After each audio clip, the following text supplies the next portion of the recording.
모든 죽음은 슬픔을 남깁니다. 남은 사람들은 오열합니다. 그리고 더 많은 사람들은 울음을 삼킵니다. 죽음은 나의 순이 아니라고 했던가요? 철학자 데리다는 모든 죽음은 세계의 종국이다 라고 했습니다. 어떠한 죽음도 가벼이 여겨서는 안 되는 이유입니다. 가끔 어르신들의 죽음을 당연시하며 위로랍시고 호상이라는 말로 유족들에게 상처를 주는 개념 없는 행동은 눈살을 찌푸리게 합니다. 한없이 가벼운 이들의 썩은 입은 죽음 앞에서도 다칠 줄을 모릅니다.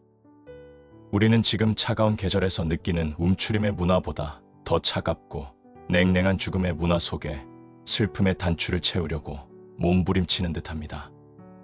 온 나라 곳곳에서 짧은 시간차를 두고 연이은 죽음을 경험하고 있습니다. 너나 할 것 없이 깊은 슬픔과 무너지는 마음으로 우울한 감정을 추스르기가 어렵습니다. 지금 우리 주위에서 일어나는 여러 죽음 앞에서 하나님 자녀들이 가져야 할 진정한 애도의 마음가짐과 태도가 어떠해야 할지를 함께 생각해 보고 싶습니다. 미국 보스턴 칼리지 윤리신학 교수인 제임스 키넌 교수가 쓴 성경 속 애도와 윤리적 삶에서 지혜를 얻어보고자 합니다. 제임스 키넌 교수는 2015년 절친한 친구가 심장마비로 갑자기 숨지고 동생이 26살 때 간질 발작으로 돌연사한 무거운 이야기를 꺼냈습니다. 이 죽음들을 통해 다른 사람들과 함께 애도하는 것이 얼마나 중요한지, 혼자 애도하는 것이 얼마나 끔찍하고 고통스러운 것인지 알게 되었다고 합니다. 그러면서 애도라는 것은 함께 나누는 것이라고 했습니다. 우리는 과연 어떤 방식으로 애도를 함께 나누는가? 한국 교회와 성도들은 이웃의 고통에 어떻게 애도해야 하는가? 이 질문 앞에 그는 다락방에 모인 예수님을 따르는 제자들의 애도로 강의를 시작했습니다. 예수님의 죽음 이후 오순절까지 다락방에 모였던 제자들이 처음에는 애도하는 모습으로 시작하였다가 부활하신 예수님에 관하여 복음을 전파하는 방향으로 움직인다고 했습니다. 우리들에게 이 시각이 한편으로는 의아하고 또 다른 한편으로는 매우 새롭게 다가올 수 있습니다. 왜냐하면 우리는 보통 제자들이 다락방에 함께 모여있는 이유가 두려움 때문이라고만 들어왔고 꼭 그렇게 생각해왔기 때문입니다. 제자들은 지금 스승 예수를 배반한 것에 대한 죄책감과 혹시 자기들도 스승과 같은 운명이 될지 모른다는 두려움으로 숨어 있었다고 생각하는 것이 대부분의 해석입니다. 그러나 키넌 교수는 거기에서 더 전진합니다. 제자들은 물론 처음에는 그런 마음이었을 것이다. 하지만 시간이 지나면서 그들은 스승 예수의 죽음을 함께 애도하게 되었고 그들이 예수님을 증거할 수 있었던 능력은 바로 이 애도에 의해서 시작된 것이다. 키넌 교수는 애도는 예수님을 알아보는데 장애가 되는 것이 아니라 오히려 알아봄의 통로 자체였다고 말합니다. 애도를 통해서 그들은 사랑하는 예수님의 상실을 기꺼이 받아들이고 시간의 흐름과 함께 열린 마음을 가지게 된 것이라는 그의 해석은 우리의 경험에서도 얼마든지 동의가 될 수 있는 부분입니다. 누구에게나 슬픔과 애도 속으로 들어간다는 것은 부재뿐만 아니라 현존을 만나는 것입니다. 우리 역시 가족의 죽음이나 친구의 죽음을 맞이하면 처음에는 자신을 압도하는 슬픔에서 헤어나오지 못합니다. 가족을 잃었다는 상실감, 최선을 다해 간호하지 못했다는 죄책감, 그리고 홀로 남겨졌다는 외로움까지 엄습해옵니다. 키넌 교수는 이것을 무너지는 마음이라고 표현했습니다. 그렇습니다. 죽음은 우리를 무너지게 하든지 무너지는 마음을 갖게 합니다. 그런데 무너짐은 문제가 되지만 무너지는 마음은 부정적인 것이 아니라 알아보기로 넘어가는 반드시 거쳐야 할 과정이라고 말합니다. 알아본다는 것은 무너지는 마음을 통해서 우리가 서로에게 얼마나 소중한 존재인지를 깨닫는 것입니다. 2014년 4월 16일 세월호 참사가 일어났을 때 많은 사람들이 함께 아파하고 유족들을 위로하고 사건의 진상규명을 위해 연대했습니다. 2022년 10월 29일 이태원 참사가 일어났을 때에도 마찬가지였습니다. 그리고 2024년 올해의 끝자락에서 또 한 번의 참사일 수도 있는 일이 일어나고 말았습니다. 하지만 시간이 지날수록 사람들은 세월호, 이태원이라는 단어 자체를 부담스러워하고 피곤해하기 시작했습니다. 이제 그만 슬퍼해, 그만 좀 잊어 라고 하면서 유족들에게 다시 정상으로 돌아가라고 강요했습니다. 슬픔을 거세당하는 사회는 인간이 사는 사회가 아니라 동물의 세계입니다.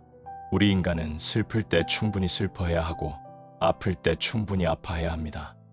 그렇게 할 때 새롭게 한 발을 내디딜 수 있는 힘이 생기는 것입니다. 키넌 교수가 말하는 애도는 무너지는 마음을 감추지 말고 솔직하게 발산하는 과정을 거쳐서 새롭게 세상을, 사람을 알아볼 수 있게 하라는 정직한 초대입니다.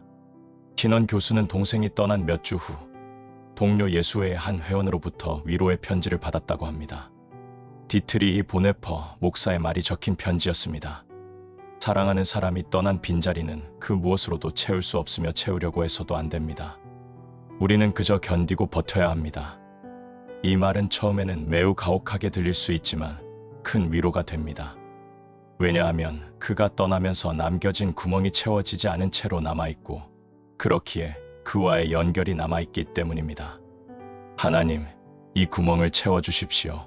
라고 하는 것은 잘못된 말입니다. 하나님은 절대 그럴 수 없습니다. 오히려 그분은 채워지지 않도록 하십니다. 이렇게 하나님은 우리가 사랑하는 사람과의 참된 친교를 유지하도록 도와줍니다. 비록 고통스러울지라도. 그는 보네퍼 목사의 이 말이 큰 위로가 되었고 슬픔의 틈새에서 사랑하는 사람과의 참된 친교를 유지하는 방법을 정확하게 경험했다고 합니다. 얼핏 들어서는 슬픔의 틈새라는 말이 이해가 되지 않을 수 있습니다. 그렇다면 틈새를 기억이라는 단어로 바꾸어 생각해 보십시오. 그러면 그 의미를 좀 더 명확하게 이해할 수 있을 겁니다. 애도는 슬픔에 빠져 허우적거리기만 하는 것도 슬픔을 애써 잊으려고 부정하는 것도 아닌 기억하는 것입니다. 그리고 기억하기로 선택하는 것입니다. 슬픔을 안고 살아갈 사람들에게 옆에서 나도 함께 너의 슬픔을 잊지 않고 기억하겠다고 말해주는 것입니다. 그것이 바로 그가 겪고 있는 슬픔의 틈새를 조금이라도 메워주는 접착제라는 것입니다. 애도와 슬픔은 인간의 취약성을 드러내는 것입니다. 여기서 취약성이란 무너지는 마음으로도 이해할 수 있습니다. 우리는 이 취약성을 감추려고 하는데 그것은 오히려 고통을 가중시킬 뿐입니다.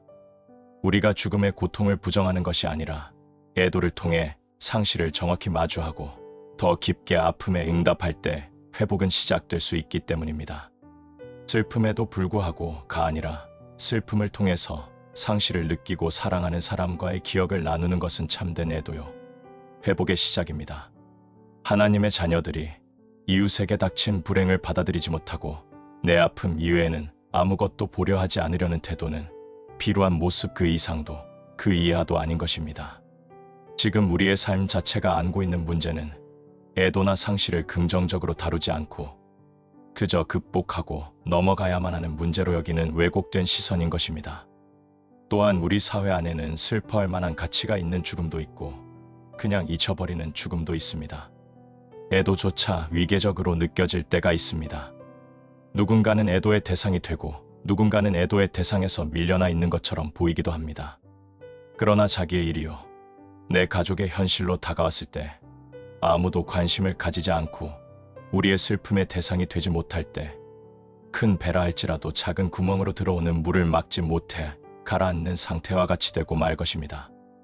이웃의 죽음과 또 다른 이웃들의 고통을 보면서 그냥 아무 일도 일어나지 않은 듯 무심히 지나가는 것은 동물의 세계에서 사는 것입니다. 그런데 그와 같은 일들이 내 옆에 누군가가 죽거나 말거나 관심을 두지 않고 슬픔의 대상이 되지 않는 일들이 우리 사회 안에 반복적으로 일어나는 것은 최악의 죄악입니다. 그렇다면 우리는 나와 무관한 것처럼 생각하던 이들을 그리스도인으로서 어떤 식으로 애도해야 하는가? 라고 질문해 보아야 합니다. 그 답은 그들의 삶에 어떤 방식으로든 개입하는 것입니다. 개입이 무엇일까요? 그들과 공감하고 애도하는 것입니다. 그들이 혐오와 차별과 배제의 대상이 아닌 존중받아야 할 이웃이며 애도의 대상이라는 인식만이 참된 애도를 가능케 할 것입니다. 결국 애도는 인간을, 생명을 대하는 태도의 문제라고 생각합니다. 내가 타자를 어떻게 생각하고 대하는가에 따라서 타자의 죽음을 애도하는 방식도 달라질 것이기 때문입니다. 슬픔을 지나는 이들을 위해 눈물을 흘리며 애통해 합시다. 그리고 기도합시다. 이 땅에 하나님의 긍휼을 더해 주시기를.